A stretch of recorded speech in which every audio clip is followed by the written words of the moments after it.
ইসরায়েলের Tel Aviv শহরের আকাশে যে আগুনের বৃষ্টি দেখা যাচ্ছে সেটি কোনো সাধারণ হামলা নয়। বলা হচ্ছে এটি ইরানের নতুন ব্যালিস্টিক মিসাইল খাইবার শেহন। এই মিসাইলের বিশেষত্ব হলো এতে এক বা দুইটি নয় বরং ২০ থেকে ৫০টি পর্যন্ত ছোট ছোট ওয়্যার হেড থাকতে পারে, অর্থাৎ একটি মিসাইল লক্ষ্যবস্তুতে পৌঁছানোর পর পুরো একটি এলাকায় একসাথে বহু বিস্ফোরণ ঘটাতে পারে, ফলে একে থামানো প্রায় অসম্ভব হয়ে যায়। একই সময় মধ্যপ্রাচ্যে আরেকটি বড় ঘটনা ঘটেছে। কাতারে অবস্থিত যুক্তরাষ্ট্রের অত্যাধুনিক ballistic missile early warning radar system ANFPS-132 ইরানের মিসাইল হামলায় ধ্বংস হয়ে গেছে বলে দাবি করা হচ্ছে। প্রায় $১.১ বিলিয়ন এই রাডার পুরো মধ্যপ্রাচ্যের সবচেয়ে বড় নজরদারি ব্যবস্থা ছিল।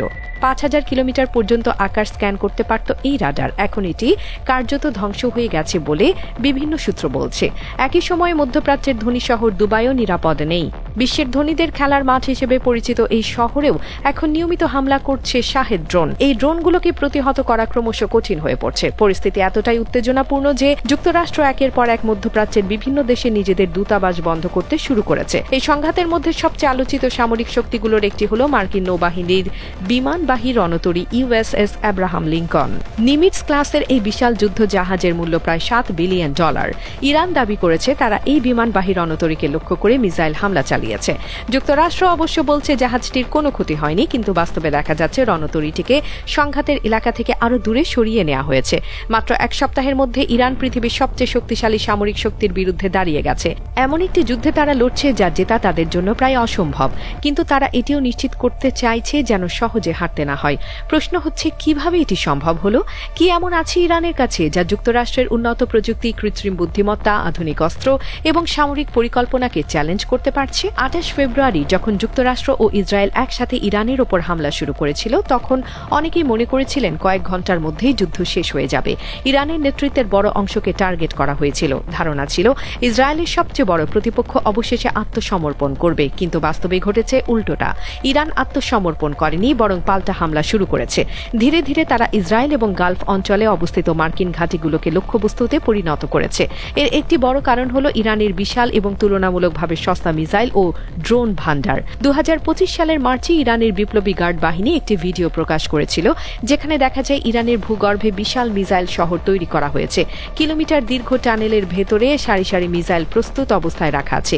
এই টানেলগুলোর সংখ্যা বা মোট দৈর্ঘ্য ঠিক কত তা এখনও কেউ নিশ্চিতভাবে জানে না। আসলে ইরান এই প্রস্তুতি আজকের জন্য নেয়নি। ১৯৮৪ সাল থেকেই তারা ভূগর্ভস্থ মিসাইল ঘাঁটি তৈরি করা শুরু করেছিল। প্রথম দিকে তারা যে ড্রোন এবং মিসাইল ব্যবহার করছিল, বিশ্লেষকদের মতে সেগুলো ছিল পুরনো স্টক। এর লক্ষ্য ছিল যুক্তরাষ্ট্র ও ইসরায়েলের ইন্টারসেপ্টর মিসাইলের মজুদ কমিয়ে ফেলা। কারণ একটি ড্রোন তৈরি করতে ইরানের হয়তো মাত্র কয়েক হাজার ডলার লাগে, কিন্তু সেটি ধ্বংস করতে যুক্তরাষ্ট্রকে ব্যবহার করতে হয় প্যাট্রিয়ট বা অ্যারো 3 এর মতো অত্যাধুনিক ইন্টারসেপ্টর মিসাইল, যার দাম $1 মিলিয়ন থেকে $15 মিলিয়ন পর্যন্ত। ইরান এই অর্থনৈতিক সমীকরণ খুব ভালোভাবে বুঝে গেছে।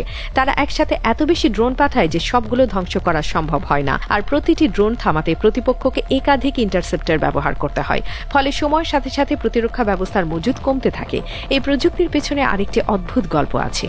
২০১১ সালে ইরানের আকাশে যুক্তরাষ্ট্রের অত্যাধুনিক RQ-170 সেন্টিনেল নজরদারি ড্রোন ভূপাতিত হয়। ইরান সেটিকে রিভার্স ইঞ্জিনিয়ার করে ৩টি নতুন ড্রোন তৈরি করে শাহেদ 171, শাহেদ 191 এবং সবচেয়ে বিখ্যাত শাহেদ 136। এই শাহেদ 136 এখন একটি কামিকাজে ড্রোন হিসেবে ব্যবহৃত হচ্ছে, যা সরাসরি লক্ষ্যবস্তুতে আঘাত করে বিস্ফোরিত হয়।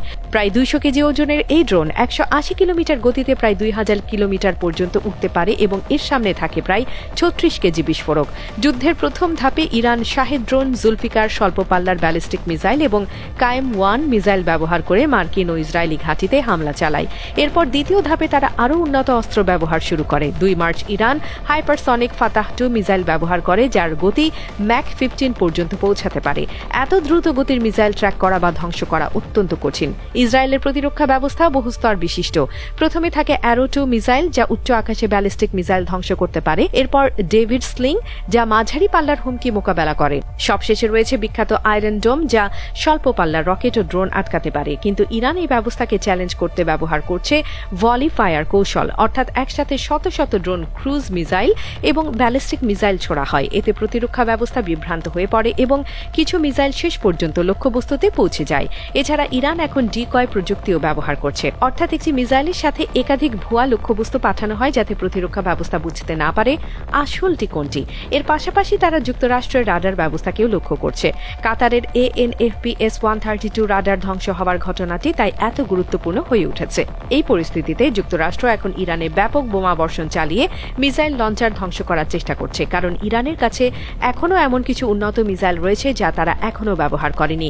এর মধ্যে অন্যতম খোররাম মশাহার 4, যাকে অনেকেই মিসাইলের বিগ ড্যাডি বলে। প্রায় 13 মিটার লম্বা এই মিসাইলের ওয়ারহেড 1500 কেজির বেশি হতে পারে এবং এর পাল্লা কয়েক হাজার কিলোমিটার পর্যন্ত।